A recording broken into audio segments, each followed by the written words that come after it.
Bilang kaisa ng PNP sa pagpapanatili ng kapayapaan, ipinakita ng Pasig City Police Station sa mga advocacy support group kasama ang LGU counterpart ang isang simulation exercise para sa 5 minutes response time program ng Chief PNP. Muling ipinamalas ng Pasig City Police Station ang kanilang kahusayan sa mabilisang pagresponde sa isinagawang 5 minutes response time simulation exercise na ginanap sa Auditorium Hall ng Pamantasan ng Lungsod ng Pasig na pinasinayaan ni Police Brigadier General Aden T. Lagradante, District Director ng EPD.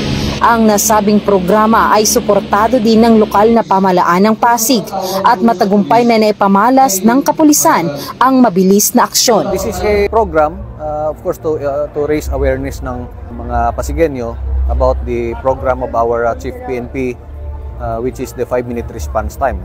So, nakita naman natin na yung Pasig CPS nag-conduct din ng simulation exercise para makita ng mga barangay captains natin kung how effective is our compliance dito sa programa ng ating Chief PNP. Pinangunahan ni Police Colonel Hendrix B. Mangaldan, Chief of Police ng Pasig City Police Station, ang simulation exercise kung saan binigyan ng iba't ibang senaryo ang mga pulis sa field sa tulong ng Command Center ng Eastern Police District at Pasig City Police Station. Matagumpay nilang naipakita ang mabilis at organisadong koordinasyon at pagresponde na umabot lamang sa 2 minuto ang pinakamatagal, samantalang 1 minuto at 20 segundo naman ang pinakamabilis.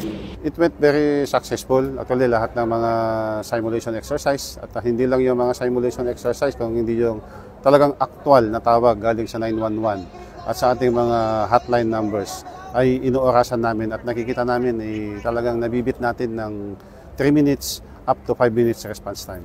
Kasama sa nasabing aktibidad ang mga barangay chairman, tanod, force multipliers, BPATs at iba pang civilian volunteers mula sa iba't ibang barangay ng Pasig City na buong pusong sumuporta sa programa. Maganda itong ganitong programa para i-deliver sa mga bawat barangay sa Pasig na yung programa ng ating nasyonal na PNP na yung 5 minutes na responde, sa tingin ko naman magiging effective yan. Sabi nga ni COP kanina, hindi naman magiging effective yung programa na yan kung walang yung magandang coordination sa bawat barangay. Samantalang nagkaroon naman ng signing of pledge of commitment sa pagitan ng kapulisan ng EPD Pasig City Police Station at mga dumalo sa nasabing aktibidad.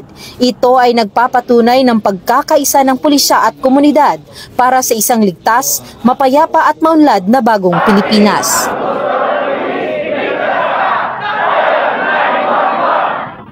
Hangad ng Eastern Police District ang kaligtasan ng bawat mamamayan. Ako po ang inyong Police News Network Correspondent, Patrolwoman Jenny Midolor, alagad ng batas, tagataguyod ng Balitang Pulis.